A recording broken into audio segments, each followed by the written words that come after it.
ನಮಸ್ತೆ ಸ್ನೇಹಿತರೆ, ಚಿತ್ರವೈಭವ ಮೀಡಿಯಾಗೆ ತಮಗೆ ಸ್ವಾಗತ. ಈ ಕುಳ್ಳನಿಗೆ ಸಂಪಾದಿಸೋದು ಗೊತ್ತು, ಕಳೆದುಕೊಳ್ಳೋದು ಗೊತ್ತು. ಈ ಮಾತನ್ನು ದ್ವಾರಕೀಶ್ ಅವರು ಪ್ರತಿ ಭಾಷಣದಲ್ಲೂ ಹೇಳುತ್ತಿದ್ದರು.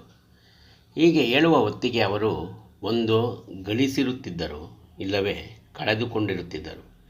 ಚಿತ್ರರಂಗವೇ ಹಾವು ಎಣಿಯಾಟ ಅಂದುಕೊಂಡಿದ್ದವರು ಅವರು. ಇಲ್ಲಿ ಸಂಪಾದಿಸಿದ್ದನ್ನು ಅವರು ಬೇರೆಲ್ಲಿಗೂ ಒಯ್ಯಲಿಲ್ಲ.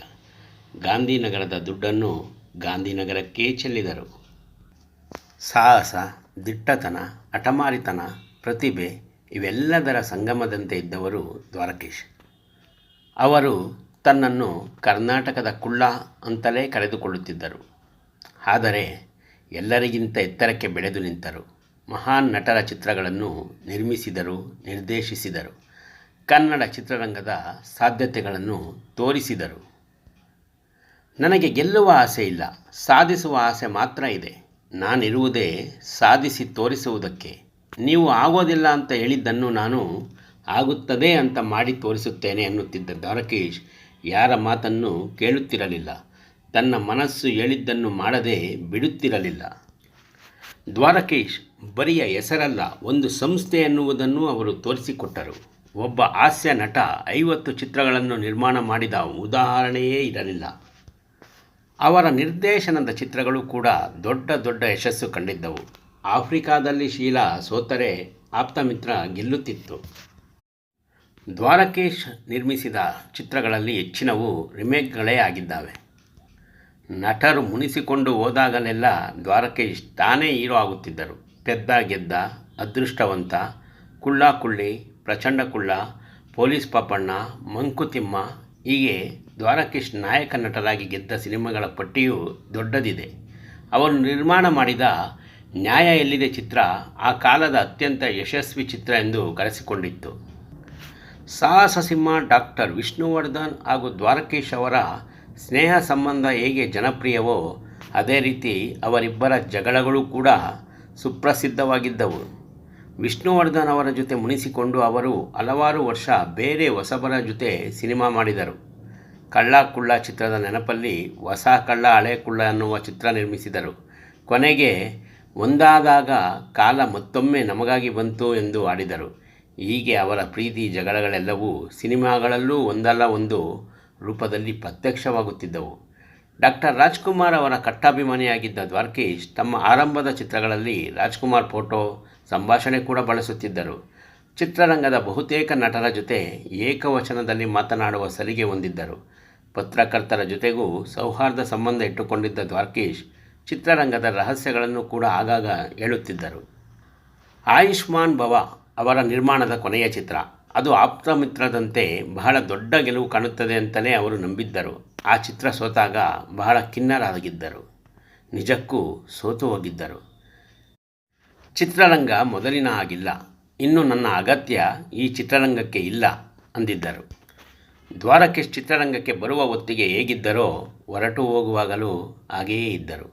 ಬರುವಾಗ ಹೆಸರಲ್ಲಿ ಬಂಗ್ಲೆ ಇತ್ತು, ನಿರ್ಗಮನದ ಹೊತ್ತಲ್ಲಿ ಹೆಸರಲ್ಲಿ ಕೂಡ ಬಂಗ್ಲೆ ಇರಲಿಲ್ಲ. ದ್ವಾರಕೀಶ್ ಅವರ ಮೂಲ ಹೆಸರು ಬಂಗ್ಲೆ ಶಾಮರಾವ್ ದ್ವಾರಕನಾಥ್. ಅವರಿಗೆ ದ್ವಾರಕೀಶ್ ಎಂಬ ಹೆಸರು ಕೊಟ್ಟಿದ್ದು ಖ್ಯಾತ ನಿರ್ದೇಶಕ CV ಶಿವಶಂಕರ್. ದ್ವಾರಕೀಶ್ ಅವರು ಹುಟ್ಟಿದ್ದು ಮೈಸೂರು ಜಿಲ್ಲೆಯ ಹುಣಸೂರಿನಲ್ಲಿ.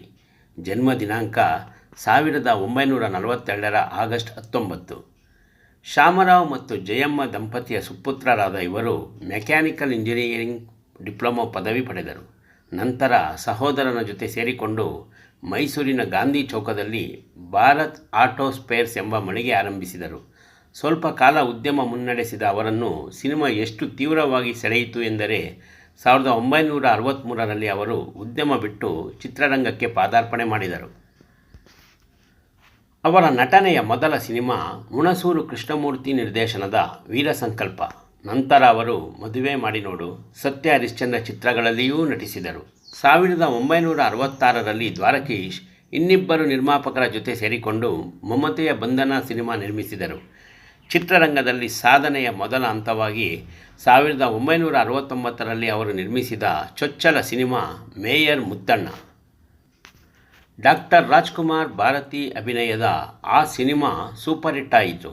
ಆ ಮೂಲಕ ಕನ್ನಡ ಚಿತ್ರರಂಗಕ್ಕೆ ದ್ವಾರಕೀಶ್ ಎಂಬ ಪ್ರಮುಖ ನಿರ್ಮಾಪಕರೊಬ್ಬರು ಸಿಕ್ಕಿದ್ದರು.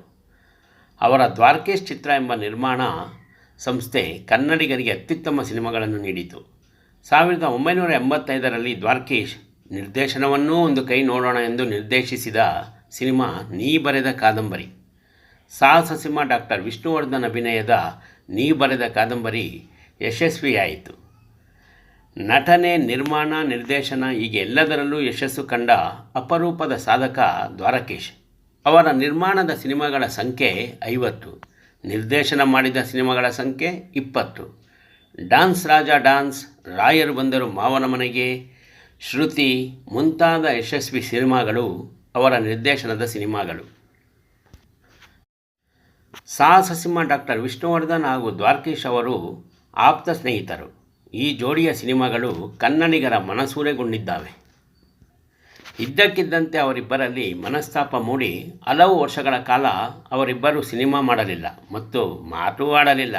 ಕೊನೆಗೆ ಆ ಸ್ನೇಹ ಸರಿ ಹೋಗಿದ್ದು 2004ರಲ್ಲಿ ಬಿಡುಗಡೆಗೊಂಡ ದ್ವಾರಕೀಶ್ ನಟನೆ ನಿರ್ಮಾಣದ ಆಪ್ತಮಿತ್ರ ಸಿನಿಮಾ ಮೂಲಕ.